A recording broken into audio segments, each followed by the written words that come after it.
सरस्वती देवी गौरवाणी प्रचारिणे निर्विशेषा शून्यवादी असत्यानिशतारिणे नमस्ते सरस्वती देवी गौरवाणी प्रचारिणे निर्विशेषा शून्यवादी असत्यानिशतारिणे श्री कृष्ण चैतन्य प्रभु नित्यानंद श्री अद्वैत गदाधर श्रीवासादि गौर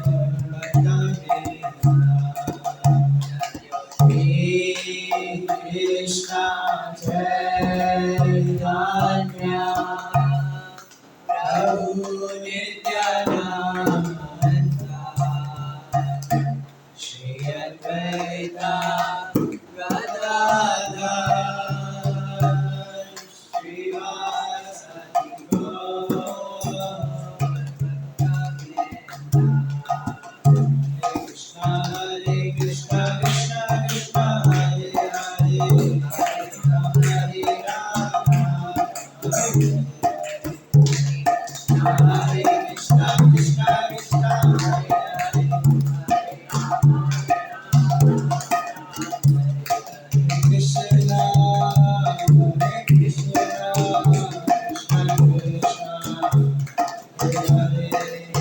हरे राम राम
ज्ञानतिमिरन्धस्य ज्ञानञ्जनशलाकया चक्षुर्मिलितं येन तस्मै श्रीगुरुवे नमः। श्रीचैतन्यमनोभीष्टं स्थापितं येन भूतले स्वयं रूपा कदा मह्यं ददाति स्वपदान्तिकम्। वन्देऽहं श्रीगुरु श्रीयुतः पदकमलं श्रीगुरुं वैष्णवांश श्रीरूपं साग्रजातं सैगलरघुनाथान्वितं तं सजीवान् साद्वैतं सावधूतं परिजनसहितं कृष्णचैतन्यदेवं श्रीराधाकृष्णपादान् सैगलललिता श्रीविशाखान्वितांश्च हे कृष्ण करुणा सिंधु दीनबंधु जगत्पते गोपेश गोपिका कांत राधा कांत नमोस्तुते तप्त कांचन गौरांगी राधे वृंदावनेश्वरी विश्वभानुसुते देवी कल्पतरुभ्यश्च कृपा सिन्धुभ्यैव च पतितानां पावनेभ्यो वैष्णवेभ्यो नमो नमः जय श्री कृष्ण चैतन्य प्रभु नित्यानंद श्री अद्वैता गदाधर श्रीवासादि गौरभक्तवृंद हरे कृष्णा कृष्णा कृष्णा हरे हरे हरे राम राम राम हरे हरे हरे कृष्णा कृष्णा कृष्णा हरे हरे हरे राम राम राम हरे हरे नमो विष्णुपादाय कृष्णविष्टाय भूतले श्रीमते भक्ति वेदांता स्वामी इति नामिने नमस्ते सरस्वते देवे गौरवाणी प्रचारिणे निर्विशेष शून्यवादी पाश्चात्यदेशकारिणे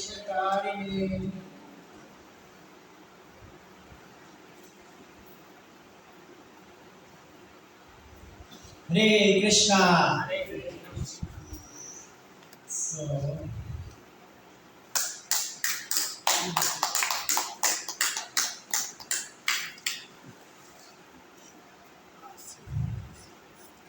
so तो कौन बताना चाहेगा कौन 24 उससे पहले हमने क्या पढ़ा क्या सीरीज चली है अभी भगवत गीता में क्या हो रहा है अभी चलो मैं बता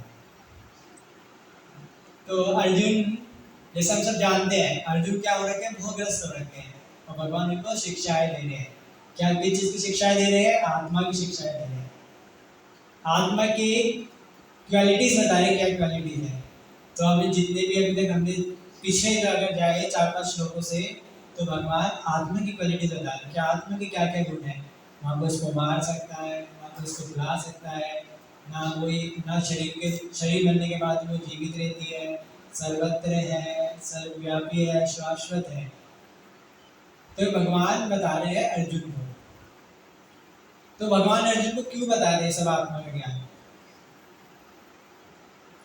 ये भगवान सीधा भगवत ज्ञान बता देते अर्जुन को सीधा भक्ति बता देते आत्मा ज्ञान भी बता देते थे क्योंकि अभी अर्जुन जैसे कि हम सब जानते हैं अर्जुन ने भगवान को क्या बोला था कि रथ को कहाँ लेके जाओ दोनों सेनाओं के मध्य में और भगवान भी जानबूझ के उसको कहाँ लेके गए उनके जिनसे ज्यादा आसक्त था अपने गुरु से भीष्म पितामह जानबूझ के उनके सामने लेके गए भगवान क्यों क्योंकि जो अर्जुन का मूड था लड़ने का पीछे एटीट्यूड था वो भगवान की प्रसन्नता नहीं चाहते थे वो था कि मुझे लड़ना है ईर्ष्या थी ईर्ष्या तो कह सकते हैं या एक था रिवेंज कि मेरी पत्नी के साथ उन्होंने से क्या हमारे साथ इतना बुरा किया है तो मेरे को बदला लेना है इससे लेकिन जो भगवान है वो चाहते कि जो मेरा भक्त है वो मेरे लिए करे जो करे ना भगवान दो इज जेलस लेवल वो जेलसी है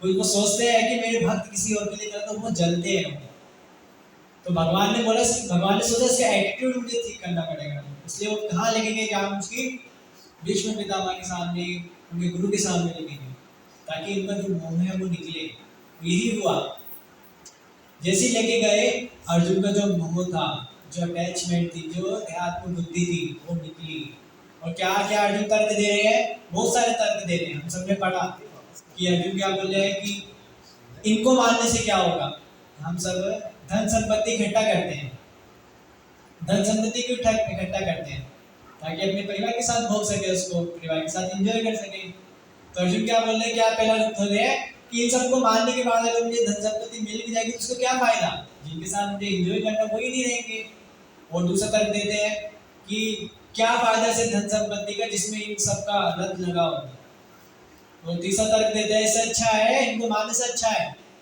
मैं भिखारी बन जाऊंगा लेकिन नहीं मार पाऊंगा, वो मेरे गुरुजन है, वो मेरे पितामह है, उनको मैं कैसे मार सकता हूँ।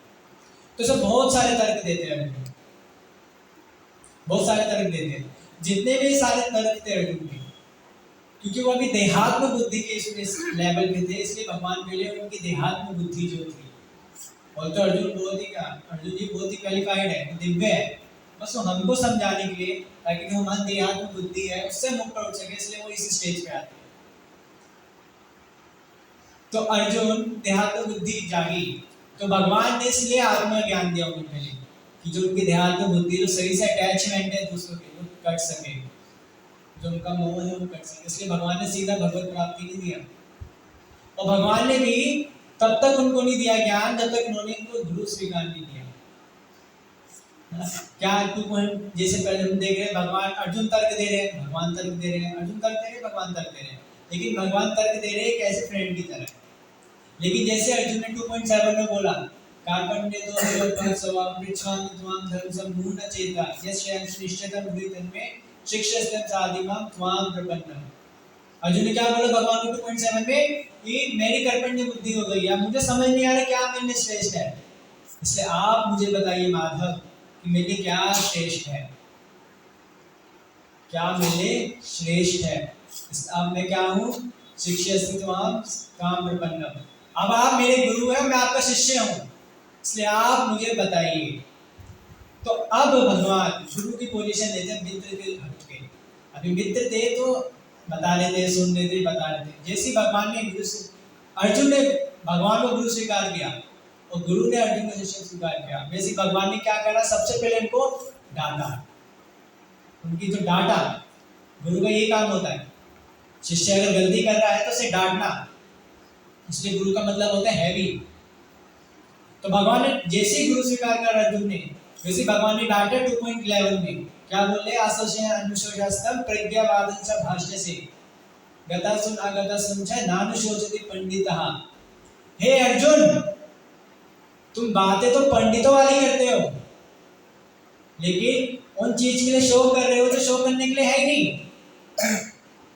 एक जो व्यक्ति है, जो साधु है, वो उन चीज के लिए कभी शोक नहीं करता, ना तो जीवित के लिए शोक करता है, ना मरण के लिए शोक करता है। लेकिन तुम तो पंडित की तरह बातें कर रहे हो, लेकिन शोक उनके लिए कर रहे हो जो शोक करने लायक नहीं है। तो गुरु यही करते हैं, हमारे सबसे पहले जो भी हम गलतियां कर रहे हैं उसको काटते हैं, उसको बताते कि तुम क्या गलती कर रहे हो। सीधा करेक्शन नहीं देते हो, पहले बताते तुम ये गलती कर रहे हो। जैसा हम सब स्कूल गए हैं, कौन कौन स्कूल गया है, सभी गए हैं। तो हमारा मैथ्स में सवाल गलत हो जाता था तो मैम सीधा करेक्ट कर देती थी। जैसे अब हम क्वेश्चन था 2 + 2 = 4 होता, लेकिन हमने लिख दिया 5। मैम ने क्या करा, काट के 4 लिख दिया। नहीं करती थी मैम, उसको समझाती थी, ऐसे देखो 1 2 3 4 कितने हुए, 4, 2 + 2 4। फिर मैम करेक्ट करती थी, उसको गलती बताती, तुमने कहाँ गलती की है, फिर करेक्ट देते थे, ये आंसर सही है। इसलिए भगवान ने सबसे पहले 2.11 में उसको उनकी गलती बताई। तो बातें तुम पंडिती वाले करते हो, पंडिताई बातें करते हो, बहुत अच्छा है, लेकिन तुम गलती कहाँ कर रहे हो, शौक उनके लिए कर रहे हो जो शौक करने लायक नहीं है। तुम उनके लिए शौक कर रहे हो जो शरीर के लिए, जो शरीर पहले से ही मृत है, उनके लिए शौक कर रहे हो, तो क्या फायदा। तो भगवान उनको गलती तो बताई, अब करेक्शन देने के लिए उनको ज्ञान दे रहे हैं, देहात्म बुद्धि से कैसे उठा जाए, कैसे इस देहात्म बुद्धि को कैसे बॉडी कॉन्शियसनेस से ऊपर उठा जाए, बॉडी कॉन्शियस का जो लेवल है उससे ऊपर उठा जाए। इसके लिए हमें ज्ञान दे रहे हैं अर्जुन के थ्रू, अर्जुन को बताते हुए हमें दे रहे हैं ज्ञान, क्योंकि हम सब भी देहात्म बुद्धि में स्थित है, कहीं ना कहीं देहात्म बुद्धि में स्थित है। कैसे पता चलेगा, हम सब अपने आप को क्या मानते हैं, हम तो ऐसा थ्योरेटिकली तो हमें क्लियर है, हम सब आत्मा है, लेकिन अगर सिचुएशंस आती है तो हम अपना शरीर देखते हैं, हमें सब भूल जाते हैं हम आत्मा है। कोई हमें मार दे, तूने मेरे शरीर को कैसे मारा, तुमने शरीर को टच कैसे किया, तो सब दिखाता है कि हम देहात्म बुद्धि में है कहीं ना कहीं। तो इसलिए अर्जुन की जैसी कंडीशन थी वैसी हमारी भी कंडीशन है, हम भी कहीं ना कहीं देहात्म बुद्धि में स्थित है। हमको लगेगा हम नहीं है, लेकिन हम है। इसलिए अर्जुन के थ्रू भगवान हमको ज्ञान दे रहे हैं, ये भगवद गीता, ताकि हम भी अपनी बॉडी लेवल, बॉडी कॉन्शियसनेस से ऊपर उठ सके। इसलिए बोला जाता है फर्स्ट रियलाइजेशन क्या है, पहली साक्षात्कार, पहला साक्षात्कार, पहली अनुभूति क्या है स्पिरिचुअल लाइफ में, वो है अपने आप को आत्मा मानना और शरीर नहीं मानना। ये पहली अनुभूति। दूसरी अनुभूति, दूसरी रियलाइजेशन क्या होती है कि भगवान हर जगह स्थित है। दूसरी रियलाइजेशन है कि परमात्मा हमारे हृदय में है। और तीसरी क्या है कि भगवान हर जगह स्थित है। तो तीन रियलाइजेशन होते हैं स्पिरिचुअल लाइफ में। रियलाइजेशन ही साक्षात्कार कह सकते हैं। पहला कि हम देहात्म बुद्धि नहीं, हम देहात्म शरीर नहीं है, हम आत्मा है। दूसरा कि परमात्मा हमारे हृदय में है। और तीसरा कि परमात्मा हर जगह है। तो इन सब से उठने के लिए भगवान ने अर्जुन के थ्रू हमें सब बता रहे हैं, ताकि हम सब भी इस देहात्म बुद्धि से उठ सके। इसके लिए भगवान शुरू में सबसे पहले इसलिए आत्मा का ज्ञान दे रहे हैं। क्या क्या ज्ञान दिया? सबसे पहले हमने पिछले श्लोक में पढ़ा कि हमने पढ़ा कि जयति मृत्यति ना कदाचित, ना वो जल सकती है, ना मर सकती है, ना किसी शस्त्र उसको मारा जा सकता है, ना उसको जलाया जा सकता है, ना उसको सुखाया जा सकता है। शरीर ट्रांसफर होते रहेगा लेकिन आत्मा सेम रहेगी। तो इसी श्लोक में भी जो हम पढ़ रहे हैं 2.24, क्या बोल रहे हैं भगवान? ये आत्मा खंडित तथा अघुलनशील है, इसे ना तो जलाया जा सकता है ना ही सुखाया जा सकता है। ये शाश्वत, सर्वव्यापी, अव्ययकारी, स्थिर तथा सदैव एक साथ रहने वाला है।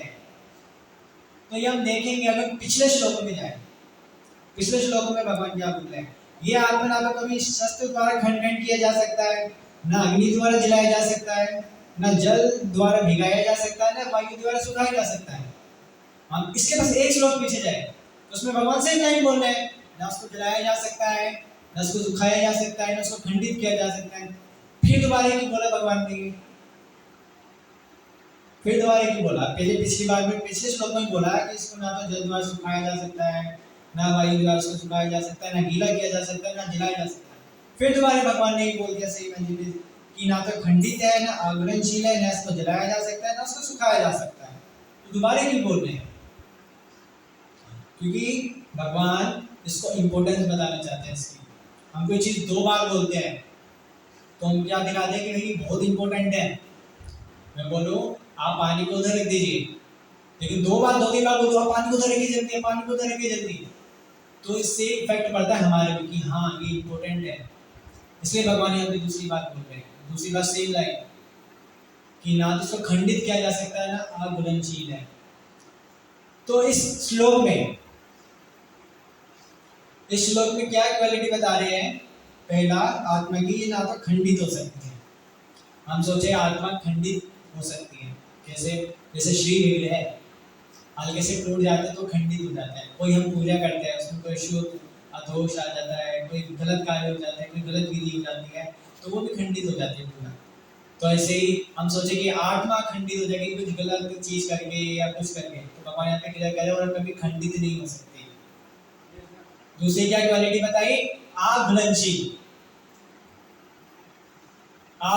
क्वालिटी बताई कि हम सोचे कि आत्मा किसी चीज में जाके घुल जाएगी, उसका अस्तित्व खत्म। अघुलनशील है और आत्मा का अस्तित्व खत्म। जैसे नमक पानी में जाएगा, उसको घोल देंगे तो नमक घुल जाएगा और नमक का अस्तित्व क्या हो जाएगा? खत्म हो जाएगा। तो इसे हम सोचे आत्मा भी घुल जाएगी, उसका अस्तित्व खत्म हो जाएगा। तो भगवान यहाँ पे आपके लिए क्लियर कर दे रहे बिल्कुल, ये अघुलनशील है, किसी में घुलेगी भी नहीं। और दूसरा क्या बोल रहे हैं? ना उसको जलाया जा सकता है। हम सोचे चलो घुल नहीं सकती, खंडित नहीं हो सकती, इसको जला तो सकते हैं, उसे हम, और जला के उसका अस्तित्व खत्म कर देंगे। तो भगवान ने ये भी क्लियर कर दिया, उसको जलाया जा सकता है। दूसरा क्या है? दूसरे से सुखाया जा सकता है।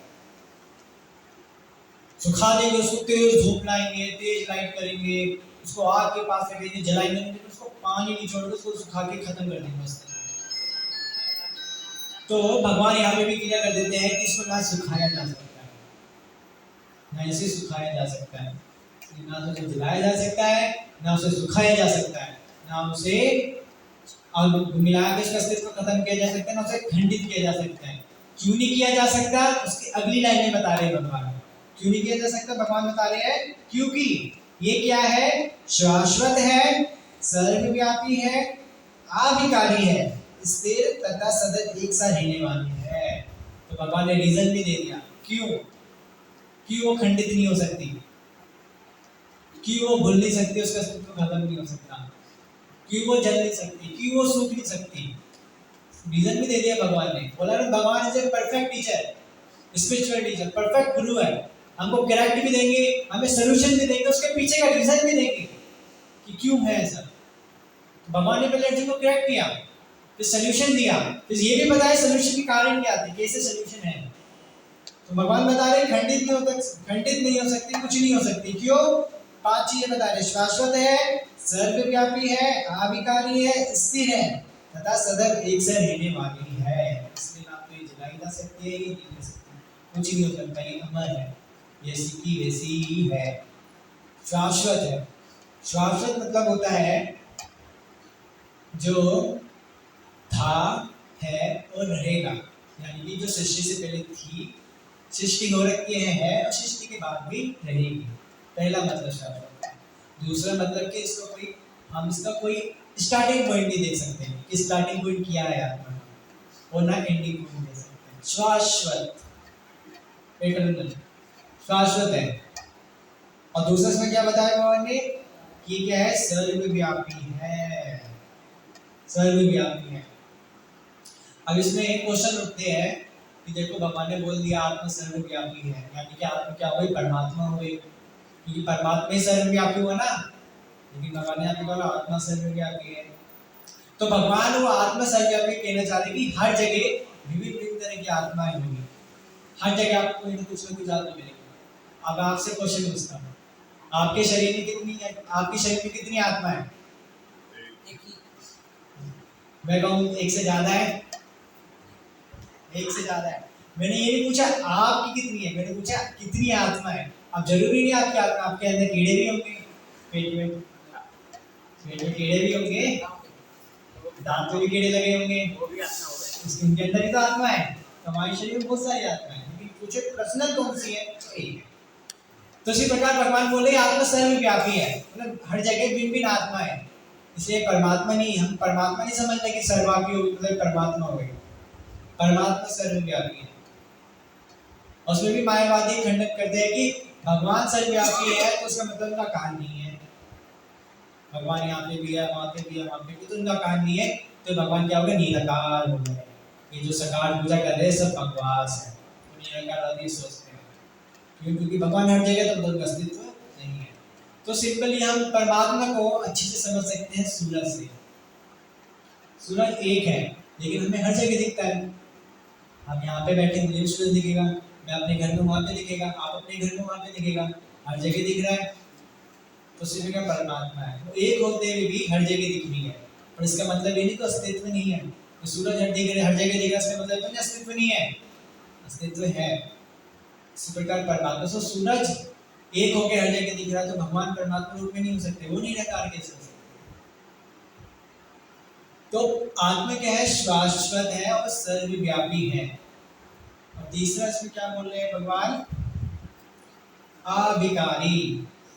अविकारी, अविकारी मतलब उसमें कोई विकार नहीं है, कोई दोष कुछ नहीं है, ना वो काली है, ना वो गोरी है, ना वो लंगड़ी है, ना वो कुछ है, ये सब शरीर से है। आत्मा अविकारी है, अविकारी आत्मा। बस क्या होता है इस भौतिक संघ के कारण, इस मैटेरियल भौतिक जगत में जब हम आते हैं तो आत्मा के ऊपर लेयर्स चढ़ जाती है। भौतिक जगत में आत्मा सेम रहती है, लेकिन आत्मा के ऊपर लेयर्स चढ़ जाते हैं भौतिक जगत के लिए, इसलिए इसको इस भौतिक जगत में सहना पड़ता है। बस आत्मा शुद्ध रहती है, लेकिन मन के कारण जब मन में इस जीव के जो अंदर सूक्ष्म शरीर है उसके ऊपर बहुत सारी लेयर्स चढ़ जाती है, तो ये आत्मा को ट्रैवल करना पड़ता है जब तक ये भौतिक लेयर्स खत्म ना हो।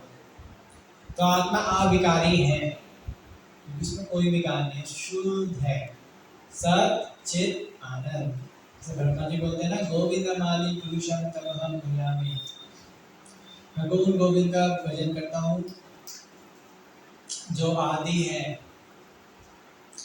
भगवान के कैसे बता रहे, भगवान के शरीर कैसे बता रहे हैं, सत चित आनंद। सत मतलब ज्ञान में, चित मतलब शाश्वत कह सकते हैं, और आनंद मतलब आनंद में। उसी प्रकार आत्मा है, जैसे आपके पिता में जो क्वालिटीज होगी आप में भी क्वालिटीज आएगी, आपके पिता के 2 हाथ आपके भी 2 हाथ आएंगे, ये तो नहीं आपके 3 हाथ आ जाएंगे, हो सकता है ऐसा? तो भगवान में क्यों होगा फिर सेम? भगवान भी सच्चित आनंद है और हमारी जो हम आत्मा है हम भी सच्चित आनंद है। बस फर्क ये है कि वो क्वांटिटी उनमें ज्यादा है, हमें क्वांटिटी कम है। सिंपल सा एग्जांपल दे, जैसे कि समुद्र और एक बोतल पानी, क्वालिटी सेम है, वो भी नमकीन है ये भी नमकीन है, वो भी तरल है ये भी तरल है, लेकिन डिफरेंस किसमें? क्वांटिटी में। समुद्र में ढेरों ढेरों नमक होगा, इसमें थोड़ा सा। समुद्र में तरलता बहुत ज्यादा है, इसमें थोड़ी सी तरलता है। क्वालिटी सेम है, क्वांटिटी में डिफरेंस है। यही है आत्मा और परमात्मा में अंतर। परमात्मा में क्वालिटी और आत्मा में क्वालिटी। परमात्मा में सच्चित आनंद है, हम भी सच्चित आनंद है, इसलिए हम आविकारी है, इसलिए हमें कभी दोष नहीं है, कभी आत्मा कोई विकार कुछ भी नहीं है, वो आविकारी है। जो भगवान से रिलेटेड है, भगवान से संबंध है, वो सच्चिदानंद है और भगवान में सच्चिदानंद है। लेकिन डिफरेंस केवल यही है कि वो उनमें क्वांटिटी बहुत ज्यादा है और इनमें क्वांटिटी कम है ना? अब जरूरी तो नहीं आपके पिता में जितनी शक्ति होगी आप में उतनी शक्ति, है ना? नहीं हो सकती उतनी शक्ति जितना आपके पिता में। तो उसी प्रकार बाद में क्या हो गई, आविकारी है। और दूसरा भगवान चौथा क्या बोलते हैं, स्थिर। स्थिर है, स्थिर है आत्मा। विचलित कौन होता है? हमारा मन विचलित होता है। हम सोचे है ना, एक व्यक्ति जो बहुत विचलित है, मतलब परेशान आत्मा है। आत्मा कभी परेशान नहीं होती, ये मन विचलित होता है, इसलिए हमको लगता है जीव विचलित है। जीव समझ स्थिर रहता है, शांत रहता है, लेकिन ये मन विचलित होता है। इसलिए ही हमें क्या है, देहांत जो चक्र है, जन्म मृत्यु का चक्र है, उसमें ट्रैवल करना पड़ता है। क्यों करना पड़ता है? क्योंकि जो हमारा शरीर है, जो हमारे अगले जन्म में शरीर बनेगा, वो 2 चीजों पर निर्भर करता है। पहला हमारी डिजायर्स, दूसरी हमारी एक्टिविटीज। डिजायर्स हमारे मन देता है, एक्टिविटीज भी वही करते हैं जो हमारा मन कराता है। तो अगर हमारी डिजायर्स और एक्टिविटीज भौतिक जगत की होगी तो हमें फिर जन्म मृत्यु में आना पड़ेगा। लेकिन वही हमारी डिजायर्स, वही हमारी आसक्ति कैसी होगी, कृष्ण के प्रति होगी, तो हमें इस जगत में नहीं आना पड़ेगा। भगवान स्वयं बोला, कालचा नामेगा स्मरण भूत्वा क्लेवरम। अंतकाल में जो भी मेरा स्मरण करेगा वो जरूर निश्चित रूप से मेरे भगवत धाम जाएगा, निश्चित रूप से भगवत धाम जाएगा, भगवत धाम आएगा। तो क्या होगा, कभी वो वापस भौतिक संसार में नहीं आएगा, कभी नहीं आएगा, वहीं पे ही परमानेंट। जैसे कभी हम कभी कहीं किस लोग जा रहे हैं, कभी किस लोग जा रहे हैं, कभी कहाँ जा रहे हैं, कभी कहाँ जा रहे हैं। जब आप जन्मों से भटक रहे हो, अब आपको अपना घर मिल गया, अब जब तो अपने घर छोड़ के कहीं कहीं कहीं कभी कहीं कहीं कहीं जा रहे हो, कभी कहीं जा रहे हो, हर जगह आपको दुख मिला है, लेकिन अब आपको तो घर के अंदर एंट्री मिल गई, तो आप कभी छोड़ोगे वो घर? आपको पता नहीं यहीं भी सब कुछ है, यहाँ पे सुख है, देखिए हर जगह दुख ही दुख है, कभी छोड़ोगे? नहीं छोड़ोगे। और माता पिता भी आपने कभी नहीं छोड़ोगे। वही धाम है, भगवान जी भी बोल रहे हैं, आप मेरे धाम आ जाते तो कभी इस भौतिक जगत में आने नहीं पड़ेगा, क्योंकि आपको परमानेंट हैप्पीनेस मिल जाएगी जिससे जीव तलाश कर रहे हैं। इसलिए यहाँ पे बोले गया आत्मा स्थिर है, विचलित होता है हमारा मन, उस इस विचलन के कारण ही हमें तरह तरह के देहों में आना पड़ता है। और न जाने हमने कितने देह स्वीकार करे, कितने देह स्वीकार करें, कितने शरीर, हमको ये तक नहीं पता कि हमारा अगला जन्म क्या था, ये तक नहीं पता। तो इसलिए ही जो मन विचलित हो रहा है, जिसके कारण आत्मा को ट्रैवल करना पड़ रहा है, उसको रोकना है, उसको रोकना है। हमारे आचार्य भी बोलते हैं, दुर्लभ मानव जन्म संसार नभिया, कि दुर्लभ मानव जन्म, मानव जन्म दुर्लभ था, कि मैंने क्या किया, इस संसार का लाभ भोग किया, संसार को एंजॉय किया, कृष्ण नहीं भजो, कृष्ण नहीं भजा। अब मैं किससे कहूँ अपने? तो मानव जन्म बहुत दुर्लभ है, बहुत ज्यादा दुर्लभ है। ऊपर से एक बॉडी मिलना जिसमें भक्ति कर सकते हैं, क्योंकि मनुष्य जन्म, मनुष्य जीवन में भी बहुत सारे शरीर इसमें भक्ति नहीं कर सकते। कोई अंधा होता है, कोई बहरा होता है। सोचो मैं तो मनुष्य जीवन मिला, ऊपर से बिल्कुल अच्छा, बिल्कुल अच्छा मिला। तो अब इस जो मन विचलित हो रहा है, मन विचलन के कारण हमारी आत्मा ट्रेवल कर रही है, हम तरह तरह के शरीर में जा रहे हैं। अब इसको रोकना है। हम कब से ट्रेवल कर रहे हैं, कब से हम इंजॉयमेंट कर रहे हैं, लेकिन अब भगवान ने कृपा पूर्वक, कृपावश शरीर दिया। ऊपर से सबसे बड़ी कृपा करी भगवान ने, अपनी भक्तों को संदेश दिया। तो बस मन को विचलित, मन का विचलन रोकने का सिंपल तरीका है, अपने मन को कृष्ण में लगाए। जुड़े मन नंद नंद नंदन, अपने मन को नंद नंदन के भजन में लगाए। फिर देखिए जो आपका मन विचलन कर रहा था भौतिक भौतिक चीजों में, वही मन आपका विचलन करेगा, यानी रुक जाएगा मन, करेगा लेकिन नंद नंदन में, नंद नंदन में भजन करेगा। तो दुर्लभ मानव जन्म है, उसको हमें वेस्ट नहीं करना, हमें वेस्ट नहीं करना।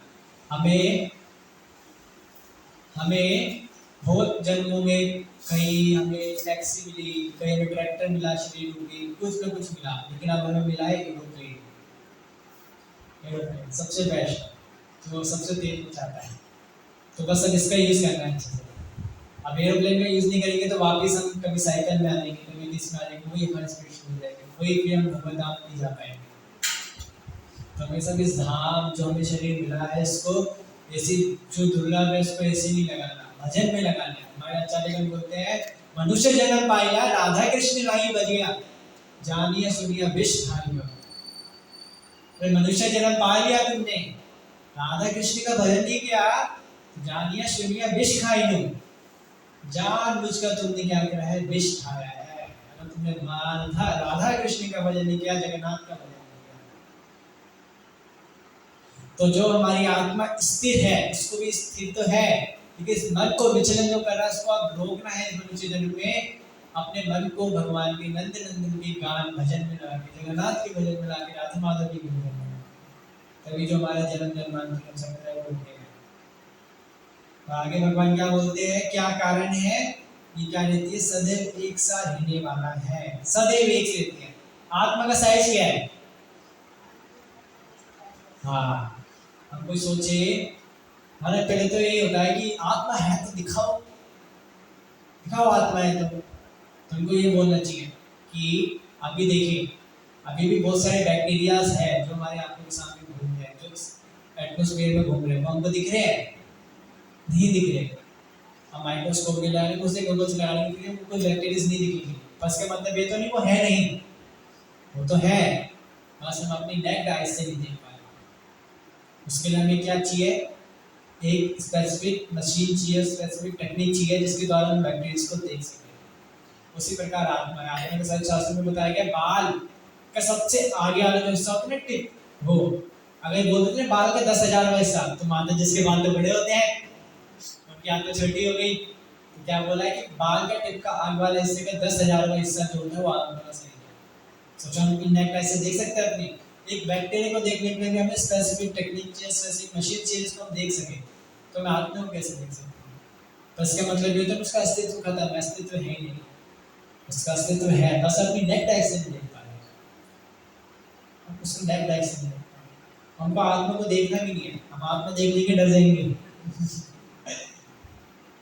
तो आत्मा है, यहाँ पे क्या बोले, सेम रहती है, स्थिर रहती है, एक सा रहने वाली है, यानी कि जो उसका साइज है, जो उसका गुण है, सच्चित आनंद, जो साइज वो सेम रहता है। ऐसा नहीं कि अभी मनुष्य जीवन में है तो आत्मा बिल्कुल हट्टी कट्टी सही तंदुरुस्त, वही आ गई किसी पशु शरीर में, वही आत्मा सुखड़ गई, वही नहीं, सेम साइज, सदैव एक सा रहने वाली, सदैव एक सा रहने वाली आत्मा है।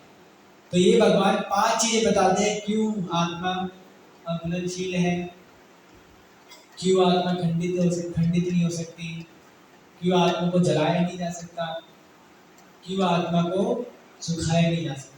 पहला शाश्वत, दूसरा हमने पढ़ा सर्वव्यापी, तीसरा हमने पढ़ा आविकारी, और चौथा पढ़ा हमने स्थिर, और आगे हमने पढ़ा सदैव एक सा रहने वाला, सदैव एक से रहने वाला। तो आत्मा सर्वव्यापी तो है, इसके सर्वव्यापिकता का सबसे कैसे पता चले कि सर्वव्यापिकता है, वो है सूर्यमंडल। सर्वव्यापी लिखते हैं, अगर सूर्यमंडल में अगर व्यक्ति नहीं होता, अगर आत्मा नहीं होता तो निर्जन कहलाता, वो वहाँ पे कोई होता ही नहीं, मतलब वहाँ पे है कोई ना कोई, मतलब वहाँ पे भी आत्मा है, यानी कि आत्मा सर्वत्र है, सूर्य लोक में भी है, चींटी में भी, हर किसी में आत्मा है। तो भगवान ने ज्ञान दिया किसको, किसको दिया, अर्जुन को दिया। क्यों दिया, शिष्य थे और मोह में थे, देहात्म बुद्धि में स्थित थे, तो ये अर्जुन को ज्ञान दिया। और अर्जुन क्या करेगा, हम सब जानते हैं आगे। फिर अर्जुन को इंट्रोडक्शन क्वेश्चन पूछेगा, फिर भगवान बताएंगे, फिर पूछेगा, फिर बताएंगे, फिर भगवान पूछेगा, फिर भगवान बताएंगे। ऐसा होता है, शिष्य पूछता है गुरु बताता है, शिष्य पूछता है गुरु बताता है। लेकिन शिष्य का सबसे बेस्ट अच्छा शिष्य वही है जो गुरु ने बोला उसको स्वीकार करे। अर्जुन स्वीकार तो कर रहे थे, लेकिन दूसरा क्वेश्चन भी रख दे रहे थे, इसका मतलब उसको निग्लेक्ट कर दिया। भगवान ने श्लोक बोला उसको छोड़ दिया, नहीं ऐसा नहीं है, और दूसरा कोई क्वेश्चन पूछ रहा, उसको स्वीकार किया, फिर कोई क्वेरी जाए, फिर भगवान से पूछा। तो उस प्रकार भगवान ने भी आंसर दिया है, ये आंसर दिया है कि हम देहात्म बुद्धि से कैसे हो सकते हैं, इससे सुन के। हम सब ने प्रहलाद महाराज की बोल देखी ना, माता नरसिंह का, जब प्रहलाद महाराज जी को पहाड़ से गिरा रहे थे, तो उन्होंने भी आत्मा का ज्ञान दिया था कि मैं तो मर ही नहीं सकता, मैं तो शरीर हो ही नहीं। भगवान भी रक्षा करेंगे। उन असुरों ने क्या बोला, हम उसको मार ही नहीं सकते, उसको धक्का क्यों दे। सोचो, असुरों का जो मेंटेलिटी थी, जो कॉन्शियसनेस थी, वो क्या हो गई, चेंज हो गई। क्यों, क्योंकि उन्होंने शुद्ध भक्त से सुना, क्योंकि उन्होंने श्रवण किया, प्रहलाद को आत्मा का ज्ञान दिया, और उन्होंने श्रवण किया, उनको बिलीव किया, और उन्होंने साक्षात्कार भी किया, वो मरे नहीं, उनको पार से धक्का दे दिया, क्योंकि भगवान पे डिपेंडेंट थे। इस प्रकार भगवान ने भी हमें दिया देहात्म बुद्धि से उठने के लिए ज्ञान, तो हमें भी इसको अच्छे से सुनना है, कंटेम्पलेशन करना है। कंटेम्पलेशन मतलब मनन करना है, सोचना है, सोचना है कि कैसे मैं देहात्म बुद्धि में स्थित हूँ, कहाँ स्थित हूँ, और फिर जाके इसको कंटेम्पलेशन को अपने जीवन में उतारना है। बताया जाता है कि श्रवण, अगर हम श्रवण कर रहे हैं लेकिन उसके बाद हमने मनन नहीं किया तो उसका कुछ फायदा नहीं है, कुछ फायदा नहीं है। लेकिन अगर हमने मनन किया तो पता कितना फायदा है, हमने जितना श्रवण किया उससे 1000 गुना फायदा होता है जब हम मनन करते हैं। मनन मतलब लोग सोचते हैं। अभी तो हमारा क्या होता है, हम आते हैं, सुनते हैं, थोड़ा सोचते हैं, घर जाके भूल जाते हैं ना, भूल जाते हैं कभी, तो हमें मनन करना है। जब मनन करेंगे तो निधिध्यासन है, इसको अपने जीवन में भी उतार पाएंगे। हम अभी अपने जीवन में क्यों नहीं उतार पाते, क्योंकि हम मनन ही नहीं करते, हम सोचते ही नहीं है, तो हम जीवन में क्या उतारेंगे, कुछ नहीं उतार पाएंगे। हम जो सोचेंगे वही तो उतार पाएंगे अपने जीवन में। अब मैं सोच रहा हूँ मुझे 4 साल बाद ये बनना है, उसके लिए तरह तरह के कार्य सोच रहा हूँ, तो जीवन में अप्लाई कर पाते। मैं सोच ही नहीं रहा मुझे 4 साल बाद क्या बनना है, तो मैं कुछ करूँगा अपनी लाइफ में, कुछ भी नहीं कर पाऊंगा। तो श्रवण के बाद हमें सोचना है। अब भले ही दिन में 5 मिनट सोचे बहुत अच्छा है शुरुआत के लिए, ये 2 मिनट सोचे बहुत अच्छा है, लेकिन शुरुआत के लिए। और जब उसको उतारेंगे तो बताया जाता है इसको उतारने का कितना बड़ा फायदा है कि 1000 गुना फायदा मिलता है मनन से ज्यादा। यानी कि जब हम श्रवण कर रहे हैं उससे 1000 गुना फायदा मिलेगा जब मनन करेंगे, और जब उसको उतारेंगे अपने जीवन में उससे मनन से भी 1000 गुना, यानी कि श्रवण से 1000 into 1000 उतना फायदा मिलता है जब हम उसको उतारते हैं, जब उसको उतारते हैं, जब उतारने का प्रयास करते हैं। अब जरूरी नहीं है पूरे लेक्चर हम उतारें, यहाँ प्रभु जी ने पूरे लेक्चर बोला, पूरे याद करा, फिर पूरे लेक्चर की कंटेम्पलेशन कर रहे हैं, फिर वो कर रहे हैं, नहीं। आप सिर्फ एक लाइन भी अपने जीवन में अप्लाई करेंगे तो वो भी भगवान से खुश होंगे। क्योंकि भगवान रिजल्ट नहीं देखते, भक्ति में रिजल्ट मायने नहीं है। तुमने कितना इस जन्माष्टमी में कितना डोनेशन कलेक्ट किया, तुमने जन्माष्टमी में कितना प्रसादन बांटा, तुमने जन्माष्टमी में कितना रजिस्ट्रेशन किया, तुमने कितना किया क्या? नहीं, भगवान के लिए रिजल्ट मायने नहीं रखता है। भगवान के लिए मायने रखता है एफर्ट्स। एफर्ट्स मायने रखते हैं। आपने वो एफर्ट्स करे हैं 1000 जितने, 1000 रजिस्ट्रेशन जितने, 1000 बुक डिस्ट्रीब्यूशन जितने एफर्ट्स करे हैं, लेकिन बुक एक डिस्ट्रीब्यूट हुई, रजिस्ट्रेशन एक डिस्ट्रीब्यूट हुआ, तो भगवान उससे बहुत खुश है। लेकिन भगवान कभी भी रिजल्ट नहीं देते, भगवान देते एफर्ट्स कितने करे उसने, एफर्ट्स कितने करे। उसी प्रकार ये नहीं कि आप पूरा लेक्चर उतार सके, आप एक पॉइंट भी उतारेंगे, लेकिन आप प्रयास व्यक्त कर रहे हैं, वो प्रैक्टिस, वो अभ्यास घंटे करें, तो भगवान बहुत खुश होंगे इससे। तो हम सब भगवत गीता में आते हैं, इस आत्मा को जो ज्ञान चल रहा है अभी, तो हम सब कहीं ना कहीं देहात्म बुद्धि में स्थित है, तो इस देहात्म बुद्धि से हमें ऊपर उठना है। फर्स्ट स्टेप है हमारा स्पिरिचुअल लाइफ में अपने आप को आत्मा मानना। हम इसमें ये भी रह जाते हैं, हम अपने आप को आत्मा, थियोरेटिकली तो हमें क्लियर होता है कि आप आत्मा किससे, हम पूछेंगे आप खुद ब खुद बोलेंगे हाँ कि मैं आत्मा हूँ, लेकिन जब सिचुएशंस आती है, जब डीलिंग आती है, तो हम अपने शरीर में स्थित होते हैं, कहीं ना कहीं शरीर में स्थित होते हैं। तो फर्स्ट स्टेप है अपने आप को इस शरीर ना मानना, आत्मा मानना। हम इस फर्स्ट स्टेप से भी थोड़ा हिल जाते हैं, इसलिए भगवान शुरू में हमको ज्ञान दे रहे कि अगर फर्स्ट स्टेज पे तो आए, हम फर्स्ट सीढ़ी पे तो आए, फर्स्ट स्टेप तो करें कंप्लीट, जब जाके तो हम सेकंड स्टेप में आएंगे, उसके बाद भगवान आगे और ज्ञान देंगे, फिर परमात्मा का ज्ञान देंगे, फिर भक्ति का ज्ञान देंगे। डायरेक्ट तीसरी स्टेज का ज्ञान दे देंगे तो हमारे पढ़ने नहीं पड़ेगा। क्यों? क्योंकि अभी हम देहात्म बुद्धि में स्थित है, देहात्म बुद्धि में स्थित है। अभी क्लास के अकॉर्डिंग हमें टीचिंग दी जाती है, फर्स्ट क्लास में तो हमें थर्ड क्लास की टीचिंग नहीं दी जा सकती, हमें फर्स्ट क्लास की टीचिंग दी जाएगी, जब वो कंप्लीट हो जाएगी, जब हमें सेकंड क्लास की दी जाएगी, जब हमें थर्ड क्लास की दी जाएगी। उससे होकर भगवान डायरेक्ट भक्ति का ज्ञान दे दिया, भगवान पहले आत्मा का ज्ञान दिया, उसके बाद और ज्ञान देंगे, कर्म ज्ञान, ये सब, फिर उसके बाद देंगे, क्योंकि हम डायरेक्ट नहीं समझ सकते। इसलिए भगवान ने perfect guidance, perfect teacher, perfect teacher, कैसे एक शिष्य को लेना है, कैसे गुरु पर एक्ट करना चाहिए अपने शिष्य के साथ। तो हमें सबको ध्यान रखना है कि जो बताया है भगवान ने, जो हमने सुना अभी, कि हमें अपने जीवन में उतारने का प्रयास करना है। उसको करते हुए हमें इन भगवद गीता के सारे श्लोकों को ध्यान से सुनना चाहिए। जो भी जितने श्लोक हैं भगवान आत्मा ज्ञान दे रहे हैं, तो हमें सोचना चाहिए कहाँ मैं कहाँ फॉल कर रहा हूँ। जब हम सोचेंगे तभी हम जीवन बता पाएंगे। हमारी कंडीशन क्या होती है, सोचते ही नहीं है। तो हमें सोचना है, इन भगवद गीता श्लोक को पढ़ना है घर जाके। आप यहाँ पे सुना, आप घर जाके पढ़िए।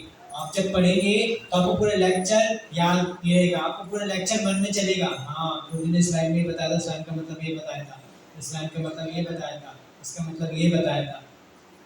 तो घर जाके भी हमें पढ़नी है एक श्लोक डेली, बहुत छोटा है एक श्लोक, 5 मिनट भी नहीं लगेंगे, 10 मिनट मान लो कम से कम, बस एक श्लोक जो भी रेगुलर पढ़ते हैं। पहले पढ़ के आइए, फिर सुनिए, फिर सुनने के बाद फिर पढ़िए, फिर देखिए कि जो मैंने पहले पढ़ा था किस लेवल पे था, और सुनने के बाद जो मैं पढ़ रहा हूँ किस लेवल पे है। ठीक है, तो हमें भगवद गीता को सीरियसली लेना है, क्योंकि भगवान ने हमारे लिए दी है। अर्जुन तो प्योर थे, वो तो दिव्य है, वो तो भक्त है ना, सखा भाव में है, उनको कोई जरूरत नहीं है। भगवान ने हमारे लिए दी है, अपने भक्तों को, तो हमारे लिए दिए तो हमें उसको कोई इम्पोर्टेंस रखना है। भगवान खुश कैसे होंगे? हमको भगवान ने हमें ना कुछ दिया, आप उसको यूटिलाइज नहीं करें तो मैं क्या करूँगा? मैं आगे से दूंगा आप कुछ नहीं दूंगा ना। लेकिन भगवान इतनी कृपा तो फिर भी वो देते हैं, फिर भी अपने भक्तों को भेजते हैं, फिर वो अपने भक्तों के वजह से फिर अपना नाम देते हैं, फिर अपनी लीलाएं देते हैं, कुछ कहीं ना कहीं तो आए मेरे पास।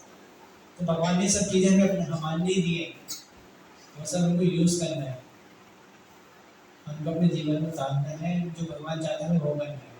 इसलिए भगवद गीता को सीरियस लीजिए। और तो आप सब सीरियस ले रहे हैं, क्योंकि इतनी बारिश के बाद भी आप आए, अब सीरियसनेस है आप में, और बढ़ाना है, और भगवान को दिखाना है कि नाउ आई एम सीरियस।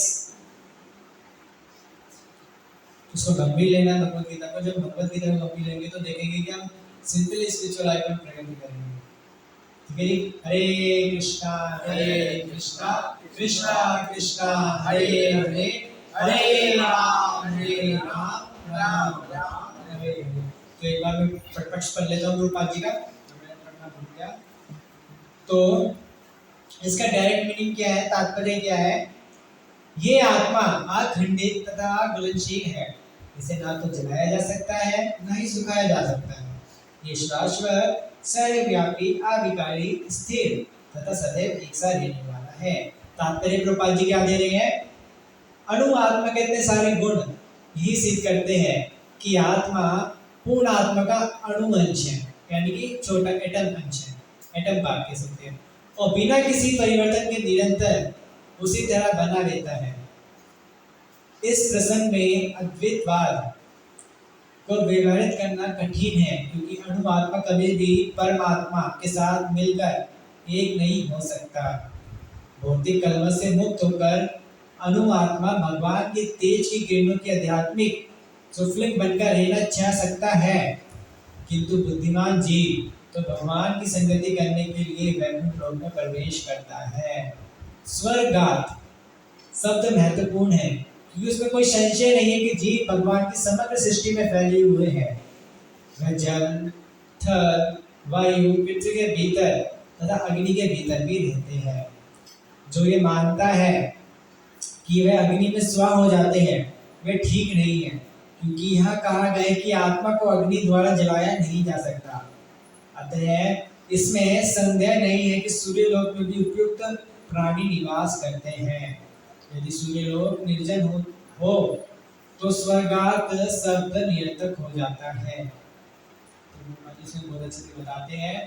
तात्पर्य प्रपात ने स्पेशल इसलिए दिए हैं कि जो लेक्चर्स नहीं सुन पाते, जिनके आसपास है नहीं कोई सुविधा जो लेक्चर सुनते हैं, जो ऑनलाइन नहीं सुन सकते, इसके लिए प्रपात ने तात्पर्य दिया। हम सबके लिए दिया तात्पर्य, लेकिन उनके लिए भी दिया, क्योंकि हम श्लोक को पढ़ लेंगे। मैंने तो आपके लिए अनुवाद पढ़ा, तब कुछ समझ में नहीं आएगा, है ना। मैं सिंपल ये अनुवाद पढ़ लूँ, हमको स्लाइडें समझ आएगी, ये समझ आ जाएगा कि यहाँ घुलनशील है, इसे जलाया नहीं जा सकता, ये शाश्वत है, सर्वव्यापी, अविकारी, स्थिर, सदैव एक से रहने वाला है, ये तो समझ आएगा। लेकिन इसके पीछे और डेप्थ में कैसे समझे, वो प्रभुपाद जी ने तात्पर्य बताया। इसलिए प्रभुपाद जी ने स्पेशल तात्पर्य दिया कि हम सब इजीली समझ सकें। तो हर कोई हमारे लिए इतना कुछ कर रहा है, गुरुजन इतने कुछ कर रहे हैं, भगवान हमारे लिए इतना कुछ कर रहे हैं, तो हमारा भी फर्ज बनता है कि इनके लिए हमें भी उनके लिए कुछ करना है, उनको भी रेस्टिफिकेशन करना है। हरे कृष्णा कृष्णा कृष्णा हरे हरे, हरे राम राम राम हरे हरे। श्री श्री जगन्नाथ सुभद्रा मैया प्रभु सुदर्शन की जय। श्री राधा माधव की जय। तो किसी का कोई क्वेश्चन, कोई क्वेरी या कोई कमेंट या कोई ऐड करना चाहता है?